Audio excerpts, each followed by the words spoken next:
اعوذ باللہ من الشیطان الرجیم، بسم اللہ الرحمن الرحیم۔ ہماری گفتگو نسیم صاحب اجتماع امر و نہی فی عنوان واحد، ٹھیک ہے۔ آج فرمانا چاہتے ہیں کہ عنوان واحد سے مراد کیا ہے؟ کیا عنوان واحد سے مراد یہ ہے کہ ایک ہی چیز کے بارے میں امر آیا ہے، اسی چیز کے بارے میں نہیں آئی؟ کہتے نہیں، یہ مراد نہیں ہے۔ تو پھر کیا مراد ہے؟ فرماتے مراد یہ ہے کہ امر جس چیز سے آیا ہے اور نہیں جس چیز سے آئی ہے، دونوں الگ ہیں، لیکن اتفاق سے آج مل گئے۔ اتفاق سے کیا ہو گئے؟ مل گئے۔ مثلا آپ کو یہ کہا گیا صلی، بیٹا صلی کا عنوان کیا ہے؟ نماز۔ پھر آپ کو نہیں ہوئی لا تغصب، نہیں کا عنوان کیا ہے؟ غصب۔ تو یہ دونوں الگ چیزیں ہیں۔ نماز پڑھو، قبضہ اور غصبی کسی کی چیز نہ کرو۔ اتفاق سے آپ نے ایک زمین پر قبضہ کیا، وہاں نماز کا بھی ٹائم ہو گیا۔ اب نماز والا امر کیا کہتے ہیں؟ صلی، نماز پڑھو۔ لا تغصب والا بولتا ہے کہ اگر نماز پڑھو گے تو بھی کسی کی زمین میں گویا کہ تم کیا کرو گے؟ تصرف کرو گے۔ یہ بھی ایک قسم کا غصب ہے، کام ایک ہے، ٹھیک ہے بظاہر، لیکن اس میں امر والی بات بھی آ رہی ہے، نہیں والی بات بھی آ رہی ہے۔ تو عنوان واحد سے مراد بیٹا یہ ہے۔ آپ یہ کہیں گے متعلق امر الگ چیز ہے، متعلق نہیں الگ چیز ہے، اتفاق سے مل گئے ہیں، یہ ہے عنوان واحد سے مراد۔ اب علماء کرام میں اجتماع کے قائل کتنے ہیں اور امتناع کے قائل کتنے ہیں؟ اگر صاحب نام لیتے ہیں، حالانکہ یہ مختصر کتاب ہے، اس کو اتنا لمبا نہیں کرنا چاہیے تھا، 6-7 نام لیتے ہیں، ہمارا فلاں عالم، ہمارا فلاں عالم، ہمارا فلاں عالم اجتماع کا قائل ہے۔ کیا؟ اجتماع کا قائل ہے۔ اور ہمارا فلاں اور فلاں عالم امتناع کا قائل ہے۔ امتناع کا قائل ہونا یعنی اجتماع نہیں ہو سکتا۔ بات واضح ہوگی؟ اب کہتے ہیں کہ بغیر دلیل کے تو ہم کسی کی بات مشاہد نہیں مانیں گے، دلیل دے دیں۔ اجتماع والوں کے پاس کوئی دلیل ہے؟ کہتے جی ہاں، دلیل بالکل آسان۔ بھائی جب صلی کا حکم آیا تو اس کا مطلب یہ کہ صلاۃ مولا کو پسند ہے، اس لیے تو اس کا حکم دیا ہے۔ اور جب لا تغصب کی نہیں آئی تو اس کا مطلب یہ کہ غصب مولا کو ناپسند ہے، اس لیے مولا نے اس کے بارے میں کیا کی ہے؟ نہیں کی ہے۔ اب نماز کے بارے میں جو حکم آیا اس میں نماز کے لوازمات کو مد نظر نہیں رکھا گیا کہ یہ شخص اپنے گھر میں پڑھتا ہے یا غصبی گھر میں پڑھتا ہے، یہ شخص جو ہے کیا ہے مثلا جو ہے وضو کے ساتھ پڑھتا ہے یا بغیر وضو کے ساتھ پڑھتا ہے۔ وہ حکم صرف اور صرف نماز کی حیثیت کو دیکھ کر ہمارے پاس آ گیا، ٹھیک۔ اور یہ جو لا تغصب والی نہیں ہے، اس نے صرف غصب کو ناپسند کرتے ہوئے اس کے بارے میں نہیں کر دی۔ اب یہ نہیں دیکھا کہ یہ غصب سونے کی وجہ سے ہو رہا ہے، نماز کی وجہ سے ہو رہا ہے یا کسی اور کی وجہ سے۔ گویا صلی کا تعلق صرف اس حقیقت کے ساتھ ہے، اس کے لوازمات کے ساتھ نہیں ہے۔ اور لا تغصب کا تعلق بھی صرف اور صرف غصب کے ساتھ ہے، اس کے لوازمات کے ساتھ نہیں ہے۔ تو نتیجہ یہ ہوگا کہ امر بھی اپنی جگہ پر بحال ہے اور نہیں بھی اپنی جگہ پر بحال ہے۔ تو ایک ہی چیز کے بارے میں اس مورد میں امر بھی آ گیا اور نہیں بھی آ گئی۔ اچھا، تو ہمیں پھر آپ یہ بتائیں وہاں نماز پڑھنے کا کیا حکم ہے؟ نماز ہماری صحیح ہوگی یا نماز ہماری غلط ہوگی؟ فرماتے ہیں کہ اگر خود نماز کے بارے میں آتا کہ لا تصلی، تم نماز نہیں پڑھو، اور پھر ہم پڑھتے تو وہ تو باطل ہو جاتی، لیکن یار نماز کے بارے میں تو بیٹا کوئی نہیں آئی، نہیں تو آئیے غصب کے بارے میں، نماز کے بارے میں تو کوئی نہیں ہے۔ نتیجے میں نماز اپنی جگہ پر صحیح ہے، ٹھیک ہے، اور آپ نے جو غصب 5 منٹ کے لیے وہ زمین کی نماز کی وجہ سے، تو وہ آپ نے گناہ بھی کیا۔ جس طریقے سے نماز کی حالت میں آپ اجنبی عورت کی طرف دیکھتے ہیں، کسی بھی مجتہد سے پوچھیں آپ کی نماز باطل نہیں ہے، البتہ اجنبی عورت کی طرف دیکھنا حرام ہے، یعنی ایک ہی ٹائم پہ آپ نے ثواب بھی کیا، گناہ بھی کیا۔ نماز کے دوران آپ کسی کی جیب خالی کر رہے ہیں، سائیڈ والا آپ کے ساتھ کھڑا ہے، جیب میں ہاتھ ڈالا پیسے نکالے، کیا آپ کی نماز باطل ہے؟ نہیں۔ البتہ اگر فعل کثیر ہو جائے تو باطل ہو جائے گی، فعل کثیر نہیں، سیکنڈوں میں آپ نے کام کر دیا تو نماز باطل نہیں ہوگی۔ بات واضح ہوگی؟ بس وہ علماء جو کہتے ہیں امر اور نہیں ایک عنوان میں جمع ہو سکتے ہیں، وہ کہتے ہیں بھائی امر جب آیا اس نے صرف اس کام کی اچھائی کو دیکھ کر، ٹھیک ہے، مولا نے اس کا امر کر دیا، اس اچھائی کو آپ کہاں انجام دے رہے ہیں اس کو مولا نے مد نظر نہیں رکھا، اور جس چیز کے بارے میں نہیں آئی اس کی برائی دیکھ کر مولا نے نہیں کی، لیکن وہ برائی کسی اور کام کے ساتھ ملی ہوئی ہے یا نہیں ملی ہوئی اس کو مولا نے مد نظر نہیں رکھا۔ بات واضح ہو گئی؟ جس طریقے سے اجنبیہ کی طرف دیکھنے سے نماز باطل نہیں ہوتی، اسی طریقے سے غصب کرنے سے بھی نماز باطل نہیں ہوتی۔ خاص طور پر کہتے ہیں بنو عباس اور بنو امیہ کے زمانے میں وہ جنگیں بھی کرتے تھے کافروں کے ساتھ بھی، تو ان سے غنیمت جو مال لیتے تھے تو اسلامی حوالے سے ان کی یہ جنگ کرنا غلط تھی، کیونکہ جنگ امام کی اذن سے ہوتی ہے۔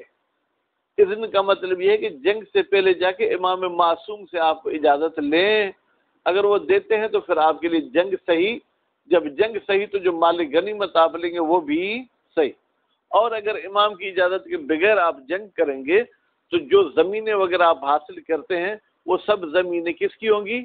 امام کی۔ تو ان زمینوں میں یہ سب فوجی نماز بھی پڑھتے تھے، اماموں نے تو کبھی روکا نہیں کہ یہ غصبی جگہ تم یہاں نماز نہیں پڑھو، بس اگر امام روکتا تو وہ نہیں ہمارے پاس آتی، نہیں ہمارے پاس نہیں آئی، معلوم ہوا کہ امام نے بھی نہیں روکا ہے۔ نتیجے میں اگر کوئی آپ سے پوچھے کہ امر اور نہیں جمع ہو سکتے ہیں یا نہیں، آپ کہیں گے امر اور نہیں جمع ہو سکتے ہیں، لیکن عنوان واحد والی بات آپ کے ذہن میں ہونی چاہیے، ٹھیک ہے؟ عنوان واحد کا مطلب ہے کہ ایک ہی چیز کے بارے میں امر اور نہیں آئی، امر الگ چیز کے بارے میں آیا ہے، نہیں الگ چیز کے بارے میں ہے، اتفاق سے آج جو ہم کام کریں اس ایک میں یہ دونوں جمع ہو رہے ہیں، امر والی بات بھی جمع ہو رہی ہے، نہیں والی بات بھی جمع ہو رہی ہے۔ بسم اللہ الرحمن الرحیم۔ الامر الثانی، دوسرا امر، ما هو المراد من الواحد فی العنوان، واحد سے مراد کیا ہے عنوان میں؟ عنوان یعنی کیا؟ یہ جو ہیڈنگ اوپر ہم نے دی ہوئی ہے، اجتماع الامر و نہیں فی شیء واحد، ٹھیک ہے، شیء واحد سے مراد کیا؟ المراد من الواحد هو المراد من الواحد فی العنوان، کہتے عنوان میں واحد سے مراد کیا؟ هو الواحد وجوداً، وہ یہ کہ وجود میں ایک ہو، مشاہد، حقیقت میں بھلی دو ہوں لیکن وجود میں ایک ہو۔ بے ان یتعلق الامر بشیء، بھائی امر کا تعلق کسی چیز کے ساتھ ہوا، والنہی بشیء آخر، اور نہیں کا کسی اور چیز کے ساتھ تعلق ہوا۔ دیکھیں، امر کا ایک چیز کے ساتھ تعلق ہوا، نہیں کا کسی اور چیز کے ساتھ تعلق ہوا، ولیکن اتحد المتعلقان فی الوجود والتحقق، لیکن یہ دونوں متعلق، ٹھیک ہے، یہ ایک ہو گئے ہیں وجود میں اور تحقق خارجی جو ہے کیا ہے ہونے میں، کا صلاۃ، جیسے نماز ہے، المأمور بہا، بیٹا نماز کا آپ کو کیا ہوا ہے؟ امر ہوا ہے، والغصب، اور غصب بھی جمع ہو گیا ہے، المنہی عنہ، جس سے کیا کی گئی ہے؟ نہیں کی گئی ہے، المتحدین فی الوجود، یہ دونوں یعنی نماز اور غصب ایک ہو گئے ہیں وجود میں، کب؟ عند اقامت الصلاۃ فی الدار المقصوبہ، جب آپ بیٹا نماز پڑھیں گے کہاں پر؟ غصبی گھر میں، فخرج بقید الاتحاد فی الوجود، کہتے ہیں یہ جو ہم نے قید لگائی کہ وجود میں ایک ہوں، اس کے ذریعے خارج ہو گیا کون؟ امران، دو چیزیں ہیں۔ پہلی چیز الاجتماع الموردی، اجتماع موردی خارج ہو گیا، ٹھیک ہے، اجتماع موردی کی اوپر وضاحت پڑھ چکے ہیں مشاہد، وہ انشاءاللہ آپ مطالعے اور مباحثے میں پھر حل کریں گے۔ کما اذا صلی مع نظر الی الاجنبیہ، جیسے کوئی شخص نماز پڑھتا ہے اور ساتھ میں اجنبی عورت کو بھی دیکھتا ہے۔ وَلَيْسَ وُجُودُ الصَّلَاةِ نَفْسَ النَّظَرِ إِلَى الْأَجْنَبِيِّ، اب بیٹا نماز بھی آپ پڑھ رہے ہیں، اجنبی عورت کی طرف دیکھ بھی رہے، کیا نماز کا مطلب یہ ہے کہ اس کی طرف دیکھنا؟ نماز الگ کام ہے، دیکھنا الگ کام ہے، دونوں ایک چیز نہیں ہے۔ بلکہ ہر ایک کا مطلب نماز اور دیکھنا تحقق و تشخص، ہر ایک کا الگ سے وجود ہے اور ہر ایک کی الگ سے پہچان ہے، وہ وجود الخاص، اور ہر ایک کا خاص وجود ہے۔ الثانی، ٹھیک ہے، دوسری چیز بھی خارج ہو گئی اس بات سے، الامر بسجود للہ والنہی عن سجود للاوثان، آپ کو حکم ہوا ہے کہ خدا کے لیے سجدہ کرو اور نہیں ہوئی ہے کہ بتوں کو سجدہ نہ کرو، یہ بھی الگ ہو گئے۔ بھائی جب آپ ایک سجدہ کریں گے یا خدا کے لیے کریں گے یا بتوں کے لیے، وہاں بھی اجتماع امر اور نہیں ہوگا۔ فالمتعلقان مختلفان، پر یہاں پر دونوں متعلق یعنی دونوں سجدے مختلف ہیں، مفہوماً و مصداقاً، دونوں کا بیٹا مفہوم بھی الگ ہے، السجود للہ کا کچھ اور مطلب ہے، بتوں کے لیے سجدے کرنے کا کچھ اور مطلب ہے، مصداق یعنی جو آپ سجدہ کر رہے ہیں وہ بھی الگ الگ ہے۔ الامر ثالث الاقوال فی المسألۃ، اس اجتماع والے مسئلے کے اقوال، ان القول بجواز الاجتماع، بتحقیق کے اجتماع کے جائز اور ممکن ہونے والا قول، وہ مذہب اکثر الاشاعرہ، اشاعرہ بیٹا سنیوں کا ایک ٹولہ ہے، کہتے اکثر اشاعرہ کا نظریہ یہی ہے، اور فضل بن شاذان من قدمائنا، ہمارے پرانے علماء میں سے فضل بن شاذان ہے، ان کا بھی یہی نظریہ ہے، ٹھیک، وہ ظاہر من کلام سید المرتضی فی الذریعہ، وہ یعنی یہ جواز اجتماع بیٹا یہ ظاہر ہوتا ہے سید مرتضی کے کلام سے، فی الذریعہ، ذریعہ کتاب کا نام ہے، ان کی جو کتاب ذریعہ ہے اس میں بھی ظاہر ہوتا ہے کہ اجتماع ہو سکتا ہے، وہ الیہ ہے، اور جواز اجتماع کی طرف ذہب گئے ہیں فحول المتاخرین، ویسے تو بیٹا فحول فحل کی جمع ہے، فحل کا ترجمہ کیا ہے؟ نر، لیکن یہاں پر فحل سے مراد آپ لیں بڑے ہمارے متاخرین جو بعد والے علماء ہیں، من اصحابنا، ہمارے علماء میں سے، جیسے محقق اردبیلی ہیں، سلطان العلماء ہیں، محقق خنساری ہیں، پھر محقق خنساری کے بیٹے ہیں، پھر فاضل ہیں، ٹھیک ہے، کون سے فاضل؟ المدقق الشہروانی، جو بڑی دقت کرنے والے ہیں اور ان کا لقب کیا ہے؟ شہروانی، ٹھیک، اس کے بعد سید فاضل ہیں جن کا پورا نام ہے صدر الدین و غیرہم، اور ان کے علاوہ دوسرے علماء بھی ہیں۔ واختارہ، اسی جواز اجتماع کو انتخاب کیا ہے من مشائخنا، ہمارے اساتذہ میں سے، ٹھیک ہے، السید المحقق البروجردی، بیٹا اگر بروجردی اگر جعفر سبحانی کے استاد تھے، وہ سید الامام الخمینی، اور سید امام خمینی نے بھی اسی جواز اجتماع کو انتخاب کیا ہے، قدس اللہ اسرارہم، اللہ تعالیٰ ان کے رازوں کو مقدس کرے، وَيَظْهَرُ مِنَ الْمُحَدِّثِ الْكُلَيْنِي، محدث کلینی پتہ ہے کسے کہتے ہیں بیٹا؟ جنہوں نے اصول کافی لکھی ہے، شیخ یعقوب کلینی، کہتے ہیں ان کی بھی باتوں سے ظاہر ہوتا ہے رضا ہو کہ وہ بھی راضی ہیں بذالک، اس جواز اجتماع کے بارے میں۔ حیث نقل، بھائی کیسے آپ کو پتہ چلا نسیم کہ وہ بھی راضی ہیں؟ کہتے ہیں حیث نقل، کلینی صاحب نے نقل کیا ہے کلام الفضل ابن شاذان، فضل ابن شاذان کو، فی کتاب ہی، اپنی کتاب میں، مشاہد، فضل ابن شاذان کس بات کے قائل ہیں؟ جواز اجتماع کے۔ کلینی صاحب نے کہا کہ فضل ابن شاذان جواز اجتماع کے قائل ہیں، وَلَمْ يُعَقِّبْهُ بِشَيْءٍ مِّنَ الرَّدِّ وَالْقَبُولِ، پھر اس قول کے بعد کا ترجمہ میں نے کہاں سے کیا بیٹا؟ یعقب سے، ٹھیک ہے، پھر اس کلام کے بعد کوئی ایسی بات نہیں کہی جس سے پتہ چلے کہ یہ فضل کی بات کو ٹھکراتے ہیں، رد یعنی ٹھکرانا، والقبول یا اس کی بات کو قبول کرتے ہیں، نہ قبول والی بات سامنے آئی نہ ٹھکرانے، بلکہ خاموش ہو گئے۔ بل یظہر من کلام فضل ابن شاذان، بلکہ فضل ابن شاذان کے کلام سے تو ظاہر ہوتا ہے کیا؟ ان ذالک، بتحقیق یہ اجتماع، ٹھیک ہے، من مسلمات شیعہ، شیعہ کے مسلمات میں سے۔ بھائی شیعوں کے نزدیک امام کتنے ہیں؟ جیسے 12 اماموں کو ماننا شیعوں کا پکا عقیدہ ہے، ایسے اجتماع الامر والنہی کا شیعوں کا پکا عقیدہ ہے۔ یہ فضل ابن شاذان کی بات سے ظاہر ہوتا ہے۔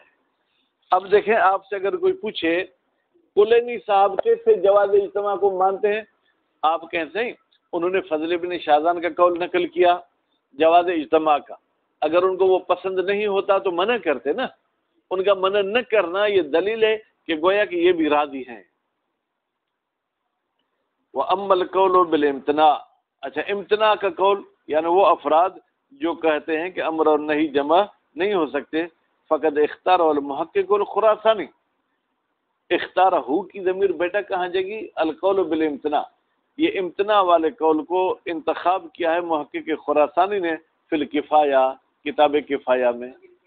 ہاں بیٹا اختار کا فاعل ہوگا، اب فاعل کیا ہونا چاہیے؟ مرفوع، اختارہ المحقق الخراسانی واقام برہانہ، اور محقق خراسانی نے بھی اقام یعنی دیا ہے اپنا دلیل، قائم کیا ہے اپنی دلیل، بغیر دلیل کے انہوں نے بھی بات نہیں کی۔ اذا عرفت ذالک، بیٹا جب آپ نے یہ اقوال پہچان لیے، ٹھیک، فلنذکر دلیل القولین، پھر تو ضروری ہے کہ ہم دونوں قولوں کے دلیل کو جو کیا ہے ذکر کریں، علی سبیل الاختصار، مختصر طریقے سے۔ وقد استدلوا علی القول بالجواز بوجوہ، بتحقیق علماء نے استدلال کیا ہے جواز والوں نے بوجوہ چند طریقوں سے، منہا ان میں سے ہم یہاں پر ایک صرف نقل کرتے ہیں۔ پڑھیں یا بس کریں؟ بس کریں تو کل فصل ثالث تک پہنچ جائیں گے، ٹھیک۔ صلی اللہ علیہ محمد وآلہ محمد۔ سورہ